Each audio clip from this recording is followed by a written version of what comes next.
Imagine waking up one day and realizing that the voice inside your head, the one that insists you must love yourself before you can ever be whole, has been whispering a half-truth all along.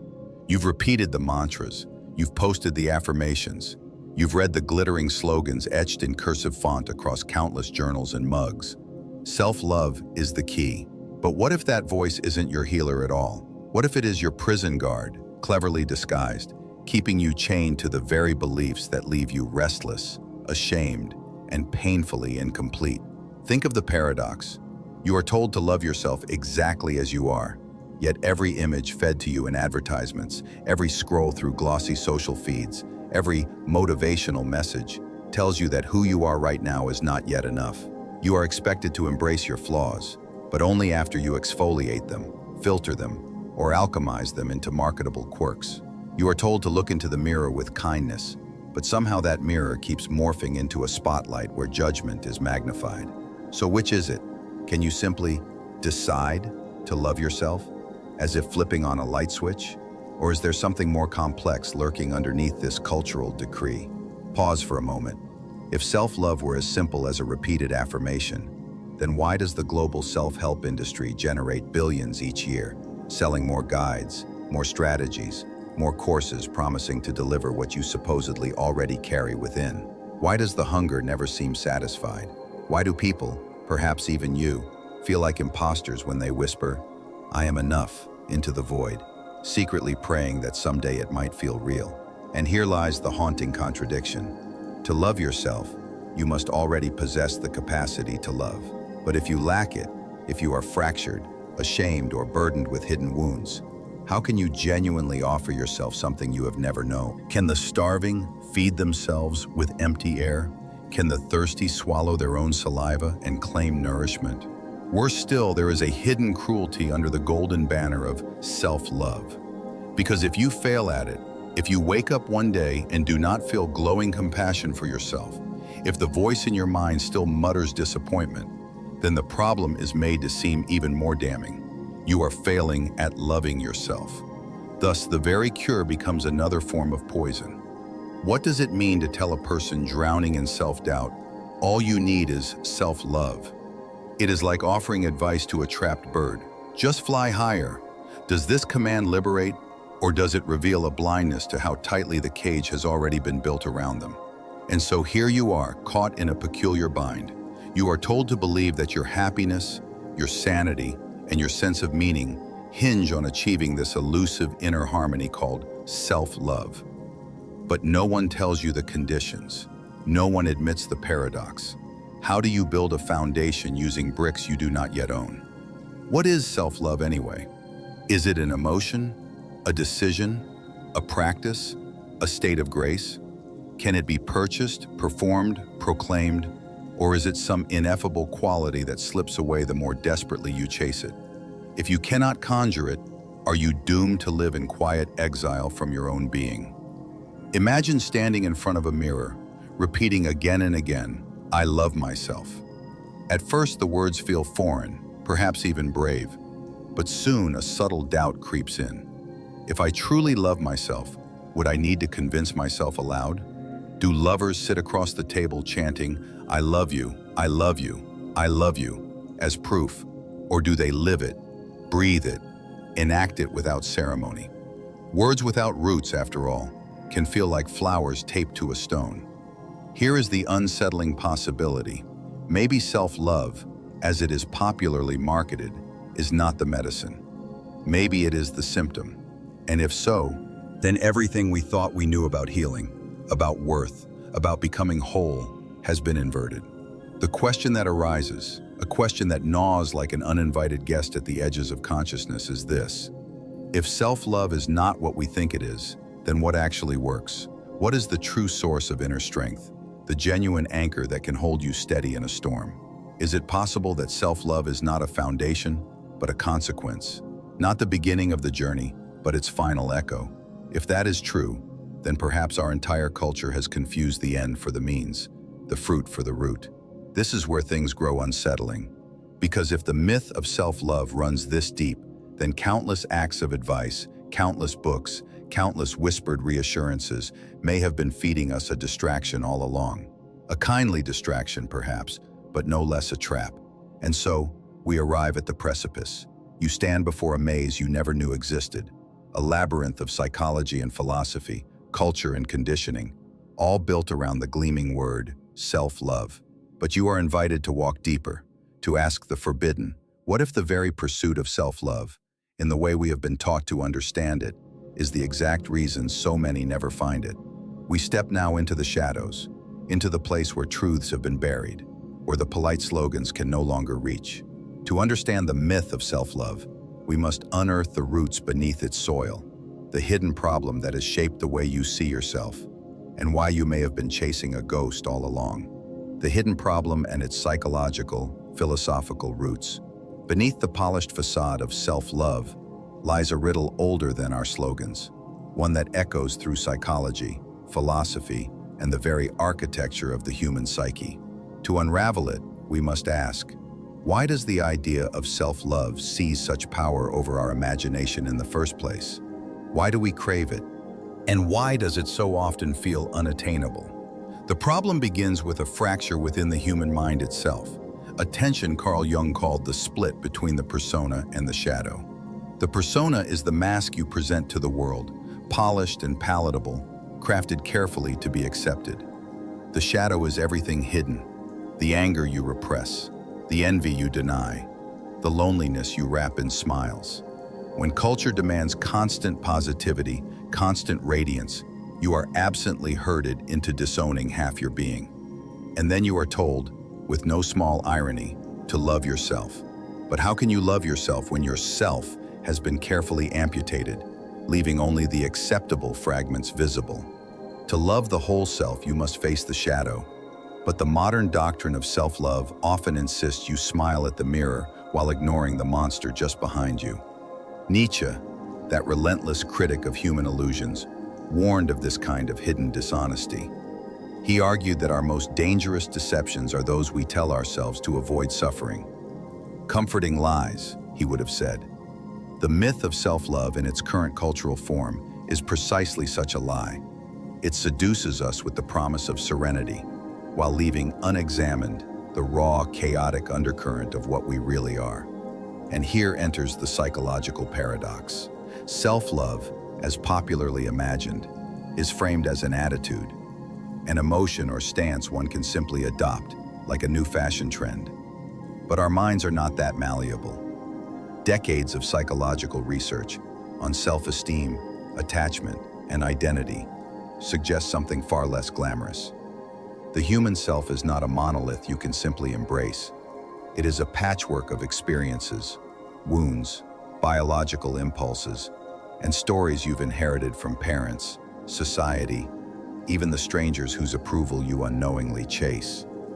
When you say, "I love myself," who, exactly, are you loving? The child inside you who still craves validation? The adult stumbling through contradictions? Or the projection cultivated so the world will applaud?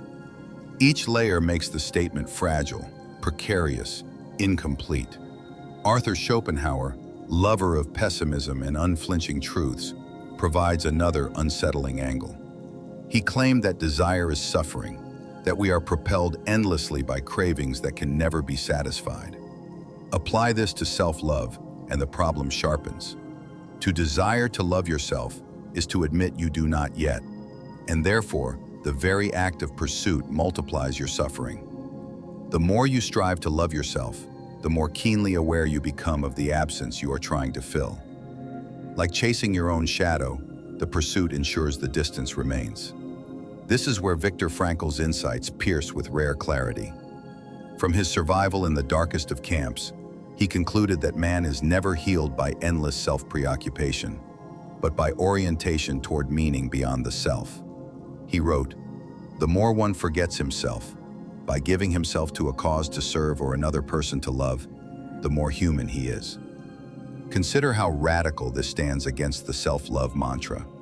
While culture tells you to look inward and polish your reflection until it gleams, Frankl suggests that true wholeness comes from directing yourself outward, toward meaning and connection. We assume we must first love ourselves before we can love others, but perhaps it is the other way around. In giving ourselves beyond our ego, we discover an affection for our existence that no affirmation could confer. And yet, this does not only play out on the individual plane. Society itself conspires to reinforce the myth. From early childhood, you are immersed in narratives of conditional worth. Approval when you excel, affection when you behave, scorn when you deviate. The subtle lesson embedded deep into your nervous system is this: I am lovable when I meet the conditions. And so, when adulthood arrives and you are told to love yourself unconditionally, the body shakes its head in secret rebellion. It does not know how. It has been wired otherwise. Psychologists studying conditional self-worth find precisely this. Individuals often maintain an implicit contract with themselves, where love is awarded only if performance, appearance, or approval hits the threshold. In short, the very unconscious rules of your psyche undercut the command to just love yourself. It is like telling someone raised in hunger to feast freely, though every cell of their body still clings tightly to scarcity. This, perhaps, is the hidden cruelty of the myth of self-love. It ignores the roots, the psychology of conditioning, the philosophical weight of what self even means, the generational echoes of worth given and withheld, and instead sells you the fruit without soil. It hands you a glittering instruction that prescribes not liberation, but a new standard you are doomed to fail. Aldous Huxley once mused that most human beings have an almost infinite capacity for taking things for granted. The myth of self-love thrives on this capacity, for it allows the surface message, love and accept yourself, to feel complete while hiding its unspoken assumption that you already possess the tools, the freedom, the unconditional grounding to do so. But do you? Really? Or were those tools stripped away by childhood attachments, by social comparison, by an economy that thrives on your dissatisfaction? And so we must return to that gnawing question. What really lies beneath this cultural obsession with self-love? The answer, like a shard of glass too sharp to hold, is that we are not being asked to love ourselves. We are being asked to perform love, to wear its mask, to conform to its appearance without the sacred transformation beneath. We have been conditioned to look like we love ourselves, as if self-love is an aesthetic, a curated presentation, another brand on the shelf. This is why so many silently fail, because the mandate to love oneself is asked of people who have never been shown what real, unconditional acceptance feels like from another human being. The soil of their psyche is unprepared, and so the seed withers. But what happens when such seeds wither across not just one life, but entire cultures? What does it mean when the myth of self-love is not only an individual struggle, but a collective illusion? The consequences do not simply stay hidden inside the human mind. They ripple outward, shaping societies that mistake self-adoration for freedom, while ignoring the deeper forces that quietly keep them ensnared. And so, having reached into the roots of the hidden problem, we arrive at the disturbing realization. The challenge of self-love is not merely a personal failing, but the byproduct of ancient fractures in the human psyche and modern forces shaping how we understand worth. But the story does not rest there. For the most haunting truths are not simply about where a problem comes from, but about what it does when left unseen. And so we turn next toward the fallout, to the invisible ways this myth coils itself around lives, shaping choices, fracturing hearts, steering societies toward illusions they dare not question. The unseen consequences. If the myth of self-love were merely a misguided idea, it would be harmless, a motivational bumper sticker destined to fade, nothing more. But myths are not idle. Myths operate like invisible architects, building structures of thought and behavior that shape not only how individuals see themselves, but how societies govern the boundaries of worth. The consequences of this myth are far from benign. They whisper through personal relationships, subtly infect mental health, and resonate through entire cultures like the echo of an old, unresolved chord. Consider the first and most intimate consequence, the culture of invisible failure. Imagine someone, perhaps even yourself, who tries nightly to practice self-love. They recite affirmations, they journal their gratitudes, they curate positive playlists, and try to radiate acceptance. Yet when morning comes and they still feel an ache of inadequacy, the verdict lands heavy. I must be doing self-love wrong. The myth transforms the absence of relief into another indictment, proof that one is not only flawed, but incompetent at fixing their flaw. This creates a cruel feedback loop where the very attempt at healing deepens the wound. In clinical psychology, this resembles what Albert Ellis, father of rational emotive behavior therapy, called masturbation, the tyranny of endless I must and I should. The myth of self-love thrives on such demands. I should be more confident. I must love myself before I deserve another's love. I have to accept myself fully. Each imperative may sound uplifting, but for the fragile psyche, they become bricks in a prison wall, each must tightening the circle of failure. But deeper still lies a subtler consequence, the distortion of relationships. If you believe that you cannot love another until you love yourself, then connection becomes perpetually delayed. You stand before those who might truly see you, yet you withhold intimacy, convinced it would be irresponsible, even dangerous, until you've completed the mythical prerequisite of perfect self-love. You may dismiss potential bonds, not because others cannot offer the healing presence you secretly need, but because culture has told you, sternly, that you must do this alone first. Thus, the myth isolates even as it pretends to empower. This isolation serves another master, consumerism. The myth of self-love dovetails perfectly with industries trained to monetize dissatisfaction. Every banner that says, "Treat yourself," whispers of products promising worth, cosmetics masked as confidence in a jar, clothing framed as empowerment stitched into fabric, retreats promising reconnection to yourself at $4,999 a ticket. The endless wheel spins on. Each purchase offers the sensation of progress, the dopamine spark of improvement. But beneath it, the same gnawing voice insists, you are not enough yet, but maybe after the next product. And the irony grows heavier. What emerges are societies of individuals who appear radiant on the outside, polished selfies, hashtags of self-care, curated stories of resilience. Yet beneath lie private desperations, the silent question. If I really loved myself, why does it still hurt so much? The myth breeds performance, not healing. It teaches people to publicly enact self-love for approval, while suppressing the forbidden admission that inner emptiness still thrives. And when everyone around you is performing too, the illusion is doubled. You are surrounded by facades, and so you begin to believe you are the only one who secretly doesn't measure up. The psychological toll here is extreme. Research on toxic positivity confirms this. Being forced to project positivity, regardless of internal states, not only intensifies distress, but erodes authenticity. The myth of self-love functions exactly this way. It demands a permanent smile directed inward, a ceaseless approval of oneself, even when the shadow has not been integrated. In effect, it mandates denial. You cannot mourn, rage, ache, or reveal tenderness without feeling like you are failing at love for yourself. Authentic emotion, the very raw material by which integration and genuine acceptance might arise, is suffocated. Wider consequences ripple into culture too. Sartre famously claimed, "Hell is other people," which is often misunderstood.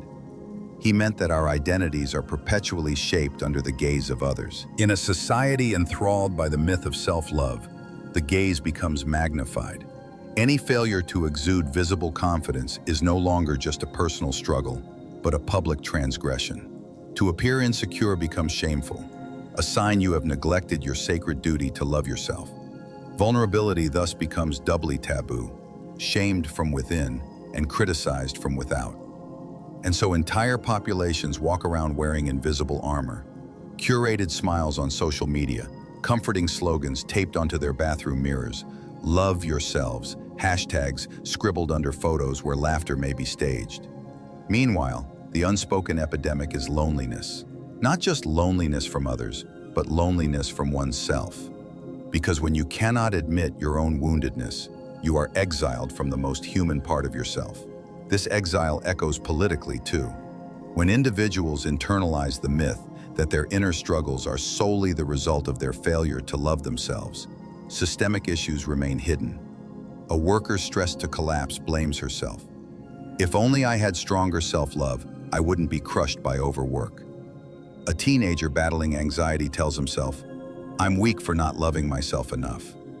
Structural inequities, exploitative labor systems, cultural standards of perfection, social alienation, are hidden under the convenient moral bandage of just fix yourself.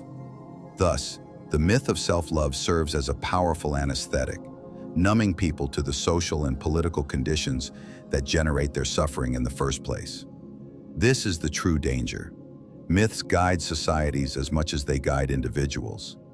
The myth of self-love, by creating a false locus of blame, perpetuates passivity. It convinces the individual that if they just repeat enough mantras, buy enough guides, grin through enough mirrors, systemic forces will somehow evaporate. In the meantime, industries and institutions benefit from this silence, so we arrive at a chilling paradox. A concept born in the language of liberation, self-love, has in its cultural mutation become another instrument of bondage. The cage is subtle. You are not commanded to obey an external tyrant. You are commanded to continually police yourself.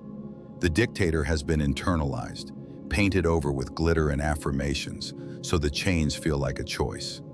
This is why we cannot dismiss self-love as a minor fad. Its unseen consequences run through mental health, relationships, authenticity, and cultural structures. The myth creates individuals estranged from their wounds, convinced they must be radiant before they can become human. It creates communities full of curated masks, each person mistaking others' highlights for their truths. It creates societies more willing to sell lotions and programs than to face the emptiness they cannot cure. And yet, every myth carries a shadow equally powerful, the possibility of rebellion. If the myth chains us, it also reveals the path toward freedom, if we are willing to step into the discomfort of dismantling what we have long believed. To ask not, how can I love myself, but what if I never needed to? To recognize that what actually heals may not look like the slogans, nor feel like the affirmations, but like something far more radical, far less marketable. We now turn to this rebellion, the grueling, liberating inversion of everything the myth has taught. If the myth has entrapped us in spirals of failure and false hope, the rebellion will demand something different. Courage to confront the shadow, willingness to step outward into meaning, and wisdom to see that authentic healing looks more like contradiction than comfort. The rebellion, how to break free. The myth of self-love has whispered for so long that its voice feels almost natural, a steady static humming underneath the mind like background music.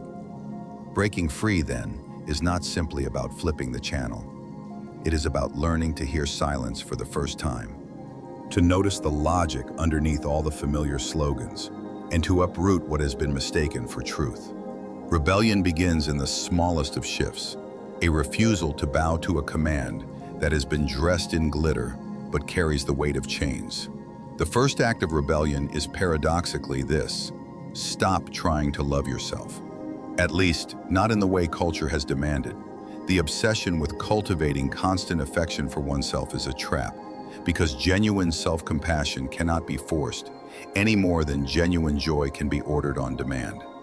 Telling yourself to love yourself is like standing over a seed with a megaphone and shouting, "Bloom already!" Real growth does not submit to commands. It follows different laws, quieter and more organic. Instead, learn to make peace with not loving yourself all the time. Imagine the liberation in allowing imperfection, chaos, and contradiction. To say to yourself, sometimes I like who I am, Sometimes I don't, and that doesn't make me defective, it makes me human. Rebellion against the myth begins by dismantling the tyranny of constant love. You were not built to adore yourself in every moment. You were built to be alive. And aliveness includes doubt, grief, confusion, and yes, even self-dislike. To demand unceasing love of yourself is like asking the ocean to become permanently calm. It suffocates what is alive. Carl Jung provided one of the clearest signposts here: integration of the shadow. To break free, you must not banish the shadow parts of yourself until only the lovable fragments remain. You must instead acknowledge, embrace, and integrate the whole. Love, in its authentic form, is not selective. It is not a curated Instagram feed of your traits. It must include the rage you feel ashamed of, the failures you cannot escape, the jealousy, the bitterness, the mess. Rebellion then looks like radical honesty. To admit, sometimes aloud, I despise this about myself, but it is part of me, and I will not disown it. Through ownership, paradoxically, compassion arises, because what is owned can no longer haunt from behind locked doors. In this sense, rebellion requires shifting from self-love to something deeper: self-truthfulness. It is Nietzsche's challenge made intimate: to stare into the abyss of who you are, without flinching, without painting over it with pastel slogans. In doing so, you discover, paradoxically, that what you feared acknowledging becomes less monstrous once it is part of your conscious story. The parts of you that could not be loved under the myth's rules are finally allowed to breathe. The second act of rebellion involves turning outward. Remember Frankl's assertion that true humanity is found not in self-absorption, but in orientation toward meaning and connection. Love of self, if it is to arise, is not the precondition for loving others, but the byproduct of such love. Imagine someone so deeply immersed in protecting another, in serving a cause, in creating something larger than themselves, that the question, "Do I love myself?" quietly evaporates. They may not even think of self-love, yet their actions reveal a person anchored, dignified, and alive. The rebellion, therefore, is to unhook from the solipsistic circle of self-obsession and to allow meaning to flow outward. Act first. Allow feelings to follow. Care for another not because you have perfected your self-love, but because, in caring, you tap into a current larger than your ego. In losing yourself within a purpose, you paradoxically find yourself reflected with gentleness. And here enters the third act: cultivating truth over performance. Freeing yourself from the myth means risking exposure, relinquishing the polished armor. This might mean admitting out loud, "I don't like myself right now," not as a confession of shame, but as an act of defiance against a culture that demands constant self-approval. It might mean posting a genuine, unpolished thought in a world addicted to filters, or confessing an insecurity to a friend rather than wrapping it in the pretense of confidence. Each moment of authenticity is a small revolution, a reminder that your humanity is not reducible to a performance of love. Philosophically, this rebellion echoes Soren Kierkegaard's notion of authenticity, the willingness to live in faithful tension with the paradoxes of existence. Kierkegaard taught that despair came not from weakness, but from refusing to be oneself fully.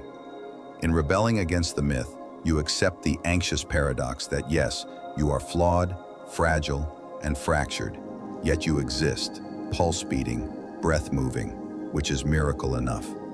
Authenticity here is not smug serenity, but the courage to be precisely what you are, unfinished and uncertain. Consider a vivid example: a person who has spent years trapped in the spiral of trying to perfect self-love. Their journals overflow with affirmations, yet each feels like a thin coat of paint over unease. One day, rebellion could look like this simple act: closing the journal and instead calling a neglected friend to ask honestly, "Can we talk? I feel lost." In that one act, they step out of solipsism into connection. And after the conversation, when laughter or at least understanding has warmed them, they feel a tenderness toward themselves that no affirmation ever produced. That tenderness is not manufactured. It is discovered in the current of relationship. And still, Rebellion is not only outward, it also demands a rejection of consumerist illusions. To break free is to see clearly. A lotion cannot give you worth, a workshop cannot install love, and a curated image cannot replace the raw, messy experience of living. Rebellion requires confronting the economic machine that thrives on your self-doubt. It is to say, I am more than a customer buying symbols of empowerment. My worth does not hang in a shopping bag. This requires vigilance because the myth hides itself in clever disguises, turning even self-care into a market commodity. The rebellion thus demands discernment. Is this purchase, this ritual, this practice an act of authenticity, or am I feeding the spiral of, if I buy this, I'll finally love myself? The key insight is this: you cannot force yourself into love, but you can practice truth, connection, and meaning. From these, affection for yourself grows indirectly, quietly, like a wildflower by the roadside, not cultivated in manicured gardens, but sprouting unexpectedly where life has made space for it.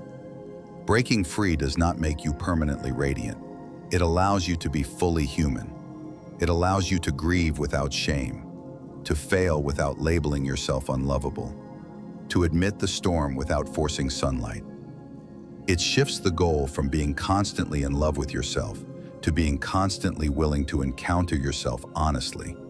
And in that honesty, affection, sometimes fleeting, sometimes deep, emerges as a side effect of being alive, not as a performance you must endlessly sustain. This is the radical rebellion: to disobey the myth by dismantling the performance, allowing life itself, not slogans, not perfection, not markets, to be the current in which you swim. Yet rebellion, though powerful, is only the penultimate step, for beneath it lies something even deeper, the ultimate truth. The realization that the very premise on which both the myth and our rebellion have played is itself incomplete. The final transformation demands an even more daring inversion, one that will shake the ground on which the entire notion of self-love has been built. The ultimate truth, the final, most powerful realization. Imagine standing at the edge of a vast canyon. On one side lies the barren land of the myth, the half-truth of self-love that has kept you repeating mantras until your voice grows hoarse. On the other side stands the fertile soil of rebellion, where you chose honesty, shadow, and meaning over performance. But notice this: even here, even in rebellion, there is still an invisible assumption humming under the surface. The sense that your task is to arrive at a secure relationship with this thing called yourself. And so the final realization dawns, unsettling and luminous at once. The self you have been taught to love does not even exist in the way you imagine. This realization is not meant to wound, but to liberate. It is the thunderclap that cracks the sky, the moment when the canyon reveals a bridge made not of affirmations or rebellion, but of perception itself. The self that you have struggled to love is not a singular solid entity. It is a fluid, ever-shifting interplay of memory, biology, culture, and imagination.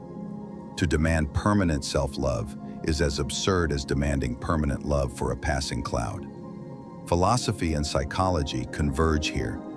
Think of the Buddhist insight of anatta, or non-self, the understanding that the self is not a permanent entity, but a weave of conditions endlessly arising and passing away.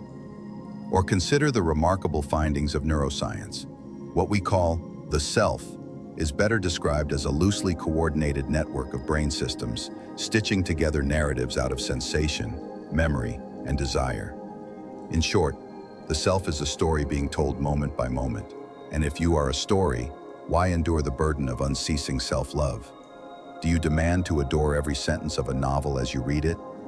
Or do you allow some passages to ache, others to confuse, some to shine, and together they craft meaning? This is the ultimate truth. Your task was never to love a fixed self. Your task is to live fully, openly, honestly, and in doing so, to embrace the impermanence, the contradictions, the multiplicity of who you are. Self-love is not the foundation of this life. It is a brief fragrance that arises when life is lived authentically. It is not the root, it is the perfume of the flower that blossomed despite the chaos of seasons. Reflect again on Viktor Frankl. Meaning is not discovered by staring endlessly at the mirror of the self. Meaning arises when we look beyond, when we pour ourselves into relationships, creativity, or causes greater than us.